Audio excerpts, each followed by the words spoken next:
Vous êtes déjà demandé ce qui se passerait si tout un Discord rejoignait un serveur Minecraft hébergé sur un laptop de 2003? Bah moi aussi, je me demande bien comment il va être capable de supporter le coup. Bon, avant de commencer, pour celles et ceux qui ne sont pas familiers avec ce PC, je vais vous le présenter en vitesse. C'est un laptop assez haut de gamme de 2003 qui valait 3000 € à son époque et 4500 € avec l'inflation, et qui est doté d'origine d'un Pentium 4M à 2,2 GHz, d'un HDD de 60 Go et de 512 Mb de RAM, ce qui est, je vous l'accorde, extrêmement peu de RAM pour qu'on puisse héberger un serveur Minecraft dessus. Si vous voulez savoir ce que des composants pareils donnent en jeu, une vidéo s'affichera sur la barre en haut à droite dans laquelle vous pourrez trouver le test que j'ai fait du PC, et spoiler, il arrive même pas à lancer Crysis. Ce qui fait que pour les besoins de cette vidéo, et aussi parce que je peux me le payer, je vais passer le PC à son maximum de RAM, c'est-à-dire tout juste 1 Go hors taxe. J'ai tenté 2 Go mais c'est pas stable. Ensuite, pour le processeur, je peux pas faire grand chose. Même s'il n'est pas soudé à la carte mère, j'ai clairement pas la motivation d'aller acheter la variante 2,6 GHz du processeur, surtout que le système de refroidissement du PC, il galère déjà pour supporter 2,2 GHz. Et j'ai remplacé le disque dur d'origine, parce que il était pas présent dans le PC, par un disque dur qui tourne un peu plus vite. Mais Cameron, pourquoi ne pas prendre un SSD? Très bonne question, qui va se résoudre assez rapidement. Même si aujourd'hui les disques durs c'est des SATA 6 gigabits seconde, fut un temps, il y avait un port archaïque appelé le PATA, ou l'IDE quoi, qui avait des très mauvaises vitesses de transfert. Selon la révision de l'IDE, le débit maximal théorique en séquentiel pour de la lecture-écriture pouvait, et surtout était, limité à 133 mégaoctets secondes dans le meilleur des cas, ou encore bien plus bas dans des cas un peu moins favorables, c'est-à-dire la grande majorité des cas. Il y a aussi le NCQ, le Native Command Queuing, qui permet au SSD de mieux gérer l'ordre des lectures qui n'est pas disponible sur l'IDE et qui rend les vitesses de lectures aléatoires super laborieuses. Et pour vraiment tuer l'IDE, c'est un port en half duplex, donc c'est soit t'écris, soit tu lis, mais pas les deux en même temps, donc mettre un SSD avec un adaptateur IDE serait parfaitement inutile, d'autant plus que le serveur Minecraft, il a pas besoin d'avoir un stockage super rapide. D'ailleurs, t'avais pas dit sur ton serveur Discord que tu voulais acheter un 870 Evo de 2 Tera pour le Toshiba Satellite? Chut, spoil pas la vidéo qui sort dans 6 mois s'il te plaît. Allez, on va prendre un disque dur au hasard parmi ma collection de disques durs de merde. Armstrong, Gram, piqué, collé, Gram, bourré, ratatam. Ça sera toi. Enfin non, ça sera pas toi, ça sera lui. Mais vous inquiétez pas, on va trouver un moyen de ruser avec le serveur Minecraft pour que ça tourne correctement. Ça, c'est ce que je vous aurais dit. S'il n'y avait pas eu un imprévu de taille, car rien ne se passe jamais comme prévu dans mes vidéos. La mort spirituelle du Toshiba Satellite. En finissant la configuration du serveur, le Toshiba ne s'est plus réveillé depuis, en me laissant sur une LED clignotante me disant d'aller changer mon chargeur. Donc pour les besoins de la vidéo, je vais utiliser un HP Pavilion Z2000 de 2006 avec 2 Go de RAM, un Turion 64 ML28 et le HDD que j'ai sélectionné avant. Bon déjà je pique la RAM du Toshiba Satellite car de toute manière, s'il démarre plus, autant en profiter pour faire ma rapace. Et je branche bien le HDD de tout à l'heure et putain sérieux, lui aussi il est mort. Vous savez, les disques durs que j'ai montrés avant, c'est pas un flex. Pour la plupart sont pas fiables ou déjà morts. C'est pas ouf. Bon allez, je te remets ton HDD d'origine, mais après la vidéo ça va être chiant de remettre une 2XP une fois de plus. Note au montage, il le refonctionne de nouveau. C'était un problème lié à la CPU, car quand tu changes le HDD du PC pendant qu'il est en veille, il est moyen consentant à cet acte sensuel. Allez, assez de théorie pour aujourd'hui, place à la pratique. Vu que je suis pas encore le dernier des abrutis, je vais faire mon serveur sur un Linux super léger, appelé Alpine Linux. Et pour ça, je me fais une petite clé USB bootable avec Rufus, car j'ai pas appris ma leçon visiblement, et je démarre avec Plootbob Manager à partir du CD vers la clé USB. Et j'ai essayé plusieurs fois, je pensais que ça marchait pas, mais en fait j'avais oublié que c'était de l'USB 1.1, et que l'USB 1.1, c'est atrocement long comme mode de transfert. Et rien de bien compliqué, ça me prend à peine quelques minutes. Alpine Linux, ça marche sur des Pentium 3. Il me semble, je suis même au courant, il y a des Linux plus légers comme TinyCore, mais ça va. Mais il y a encore des trucs à régler. Déjà, il arrive à se connecter à ma box, mais le PC n'a qu'une adresse MAC, c'est-à-dire son adresse physique, l'adresse de la carte réseau, qui est attribuée sur le matériel et que normalement tu peux pas modifier. Donc la box n'a pas donné d'adresse IP au PC. Et lorsque le PC a tenté de se faire une adresse IP automatique, et s'est mis sur la plage réseau impossible de mon serveur DHCP. Donc je décide d'attribuer au Z2000 une IP statique avec un humour très rablaisien. Je vous laisse en juger par vous-même. Mais là, ça marche toujours pas. Il y a quelques modifications dans les fichiers config du réseau avec Setup Interfaces. Mais vraiment, il y a rien. Il veut pas passer sur l'IP statique que je lui ai attribué. Puis je me suis souvenu que 90% des problèmes en informatique avaient comme solution la plus efficace de juste redémarrer le PC. C'est donc ce que j'ai fait et là, ça marche enfin, let's go! Et maintenant, étape non négligeable, il faut installer le serveur Minecraft.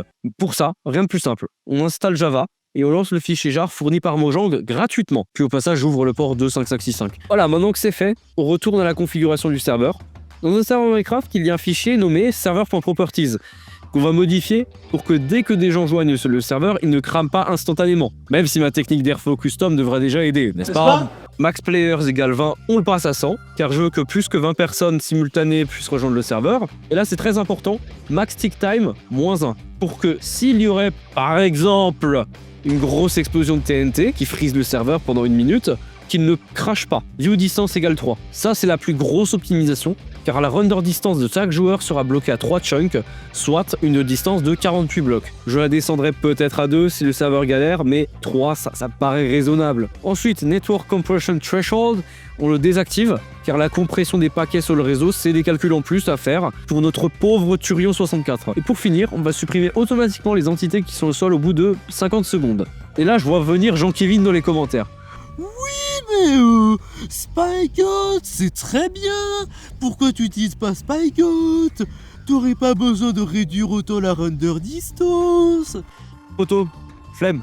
J'ai encore ajouté quelques flags d'optimisation, mais ils sont pas très intéressants à détailler. Donc j'ai envie de dire, il faut tester avec les membres du Discord. Bon ça va, la map elle a pas subi grand chose pour l'instant. Bon, il y aura des zombies qui vont spawn là-dedans. Mais tu vois, le serveur, je t'avais dit qu'il tiendrait. Ouais, franchement. Il y a un mec dans les commentaires là de ton chat, il a mis très déçu que ce ne soit pas sur le Toshiba satellite. Et Vilig il m'a répondu en voc qu'il a raison. Bah en vrai ouais c'est dommage mais bon vas-y tu peux pas faire tourner sur un truc qui ne fonctionne plus en fait, c'est ça. Il fonctionne de nouveau mais vas-y, flemme. Maintenant que j'ai fait sur le pavillon.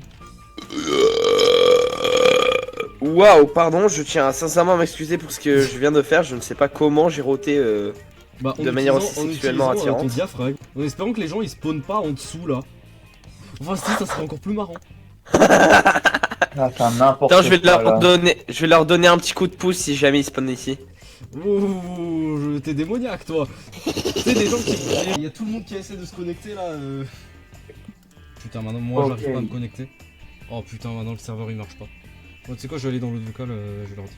Allez les gars, faudra faire une pompe pour cet HP. RIP le HP. RIP Ouais, le là, si jamais là vous êtes enregistré. Théo, je teste un serveur Aternos. Let's go.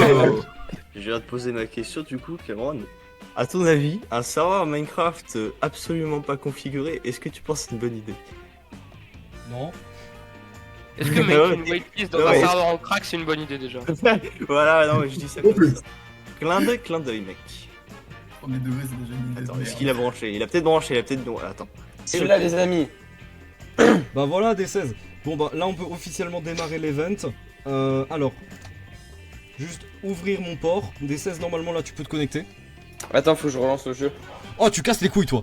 Mais arrêtez d'essayer de vous connecter au serveur. Ça nous fait laguer. Ah merde, attends, j'arrête. C'est C'est pas sérieux. Oh. Juste une question, jugez ma version de Minecraft 1.8.9. Je l'ai nommé James Villig Cameron, en référence à James Cameron, parce que ça va être un grand moment de cinéma ce qui va se passer là. Absolute cinéma. Absolute cinéma les gars. Le serveur putain, là c'est maintenant qu'il décide de déconner. Ouais, je te jure, ce qui marchait juste avant.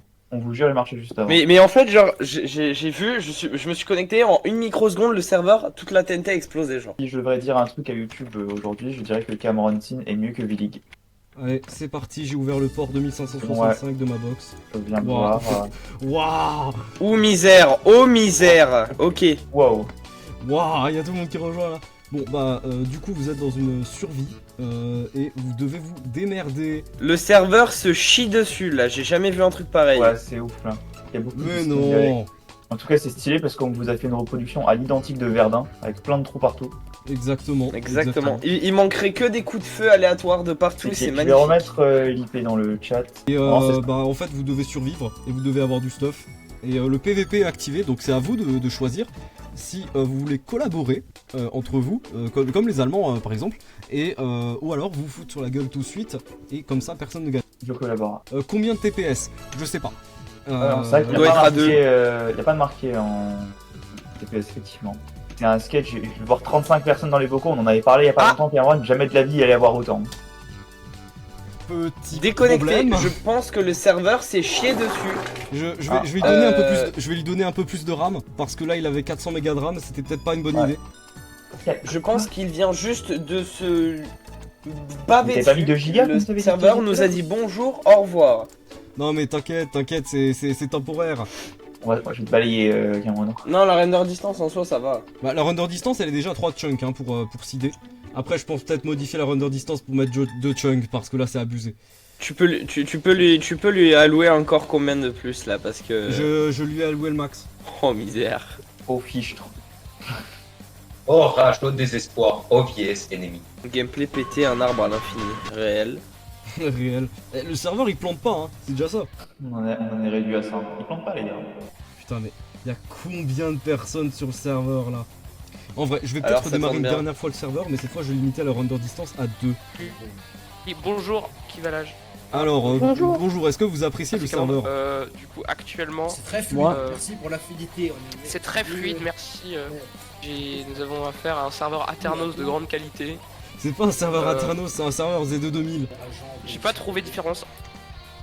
En vrai, le serveur il arrive à s'en sortir désormais.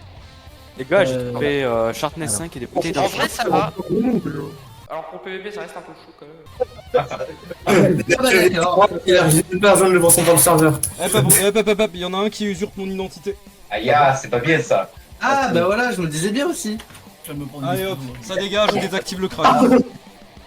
Ah merde. C'était là ok. Ah ouais, mais là il y a les 3 quarts des gens, ils n'ont pas vu ça.